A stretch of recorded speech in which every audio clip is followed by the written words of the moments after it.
We hear on a daily basis in the news. I mean, it's something common. We understand I can hold that there are problems with religion. Islam, Muslims are connected with violence, with hatred. This is what we hear, and we want to know what went wrong. If I take Louis' way of phrasing the questions, what's the problem? What happened? Why? Okay. Picture or movie? Of yours. Yes. Movie? Okay, so we want to know what is the connection between Islam. Is there something at the level of theology that connect Islam with violence? Why this is the only strongly violent religion all over the world? Christianity was violent once, today it's less. Judaism, perhaps it will become more violent, but until we have some time to go until we reach that level. No. It's international.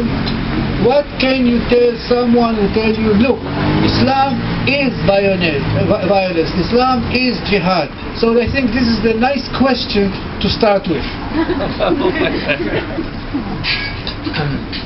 Well, actually, let me stand up so I can see everybody and everyone can see me. Am I heard? I don't think the microphone is working. You have to speak with it. No? Bring it close. Give him your microphone. I can take.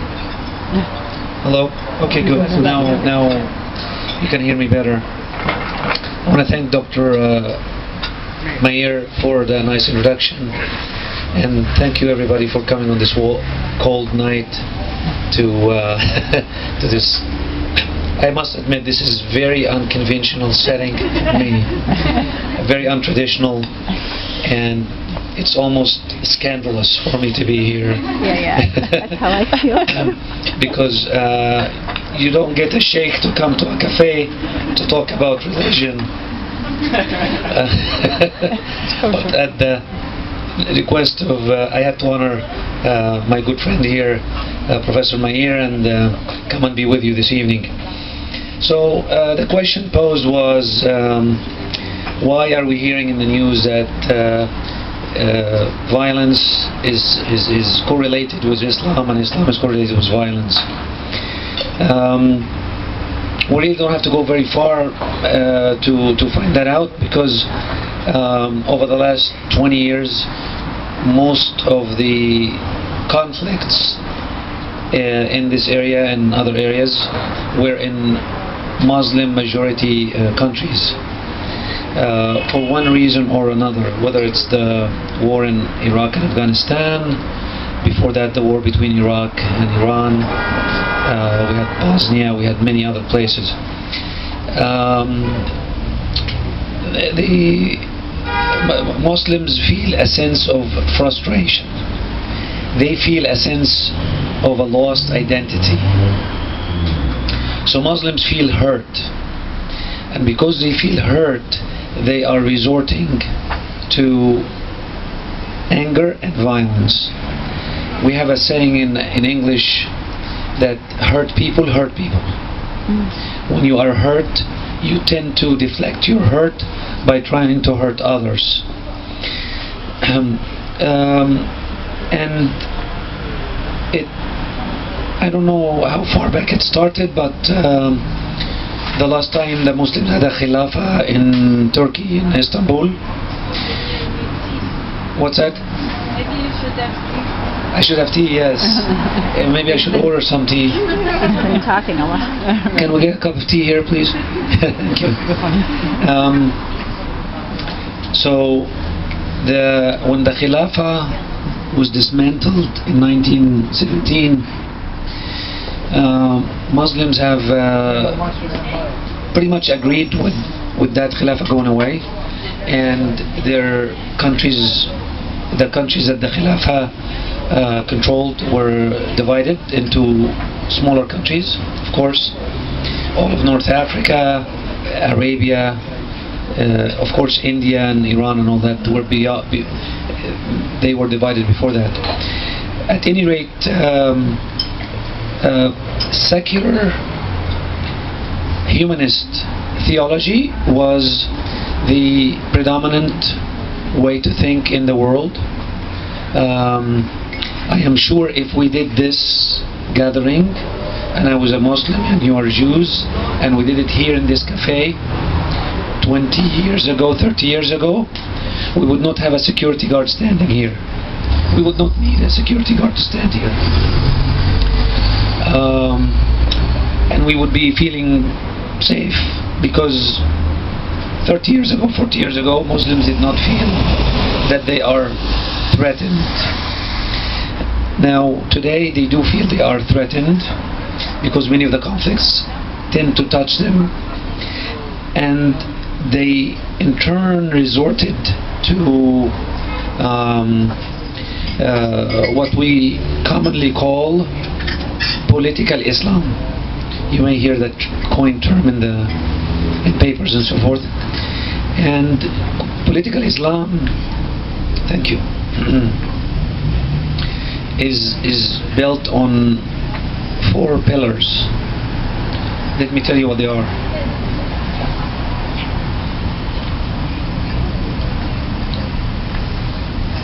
So, good, it's better now. Now, Islam is built on 5 pillars: Shahada, prayer, fasting, paying zakat, and going to Hajj once a year, once in a lifetime. Political Islam is built on 4 pillars. When Muslims felt that their identity is threatened, they said, hey, we have to reclaim our identity back. And we feel that all our countries are being invaded and being, shall we say, our resources are mismanaged, whether they are mismanaged by corrupt government or other causes. We want to reclaim that identity back. And in order to claim this identity back, we need a caliph, a caliphate. So they're all thinking we need a caliph, but they're thinking about 2 other pillars. They say, as we try to get a caliph in order to practice Islam as we know it, other nations and people will conspire against us. Mainly Christians will conspire against us. Maybe Jews will conspire against us.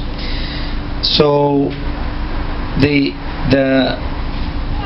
theory of the conspiracy theory is prevalent in the Muslim Ummah today. For example, any piece of news where a Muslim is involved in a terrorist attack is always doubted and blamed on, for example, intelligence services around the world, the Mossad, the CIA, the KGB. They are blamed, and short segments of little movies are made to show that that's the truth, and that segment tend to circulate in many of the Arabic and jihadi sites. Most Muslims today don't believe that bin Laden did what he did in America. They think that it was an inside job in America to bring those 2 towers down in order to go and invade Iraq and Afghanistan. So that's a state of denial based on what's perceived as conspiracy theory. And then the 4th pillar of political Islam is jihad, because you have to make jihad against the conspirators, those who are trying to harm you. You are going to declare jihad on them. So they feel that in order to reclaim the Khilafah and to assert the Islamic identity, you have to fight those who conspire against you by declaring jihad. Anyhow, that's why we see that. You have a low battery here. Oh, okay. And I don't know if you want to plug That's it okay. in. We can stand it. That's no problem. So let me talk a little bit so that you can take a rest. Can you try to, I don't know how to do it. So let me just summarize the 4 pillars. I mean, 1, if you are hurt, you are hurting back. What are the 4 pillars of political Islam? The first pillar is identity, Muslim identity. The second pillar is Khilafah. The third pillar is conspiracy. The fourth pillar is jihad. خلافة זה חליף, שלטון חליף. אבל אם מדברים על אידנטיטי, החליפה, שאומרים חליפה, זה לשמור על In English, הצד הזה? כן. כן? כן, כן, כן. Yeah. So I think what we had now is a description of what is the ideology of this movement that you see here. Now, of course, we have to hear it and perhaps ask several questions about it. So you are saying that it started like 30 years ago? It was not before 30 years ago? Just to make sure. Before 30 years ago, it was in books. 30 or 40 years ago, it started to come to the surface as Muslims feel threatened. Then they adhere to this concept. And whether they are fundamentalists or traditionalists or moderates, they have a certain degree of agreeing with wanting Khilafah, for example. They don't know what form of Khilafah, but they want it because they feel that it protects their identity. Khilafah is just a tool. It is not the end all or the mission, the objective. It's a tool to assert the identity. Let me just give you an example close to home. You have been in the diaspora for 2,000 years. You were dreaming of the state of Israel to protect the Jewish people, because the Jewish people were subjugated for 2,000 years, and they wanted to assert their self-determination, their identity, that sort of thing. So they were seeking to form a nation called the State of Israel, and that's how it is with the Muslims today. This may not happen in our generation or the next generation, but it will happen. I'm letting you know that Khilafah will happen maybe in 2 generations. It's going in that direction, and it cannot be defeated by bullets and bombs. You will not be able to do that. It has to be addressed on a theological basis, and the status of minorities have to be addressed on a theological basis so that it can happen. But that's what. So I think we are coming first a very short conversation, then we are going to open it. Okay. So I think the next stage is what must be done. I mean, how should you address this question? What are the venues that are open for us, both theological and also practical? I mean, how should you address? What do you think about it? What are you doing about it?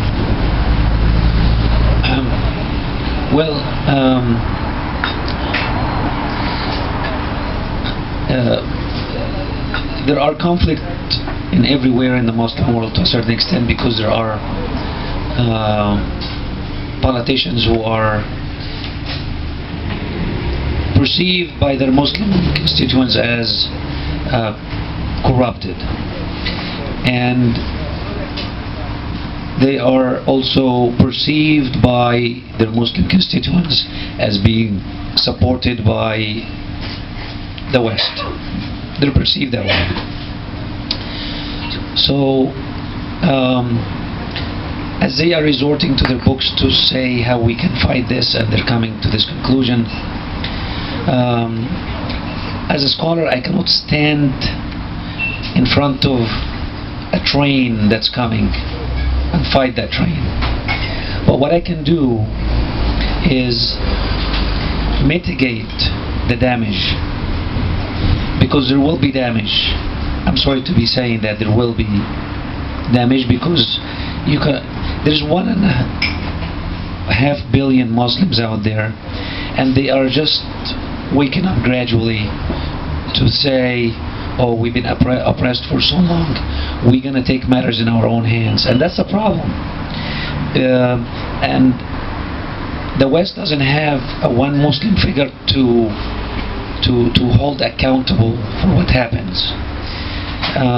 It's not like Christianity where you have a pope that Christians listen to. But when Muslims had a caliph, there was one person who was accountable for the Muslims' actions. But now, all these groups, even if I wanted to control one group, the other group is not going to listen to me. If I control two groups, we have 10 groups that are not going to listen.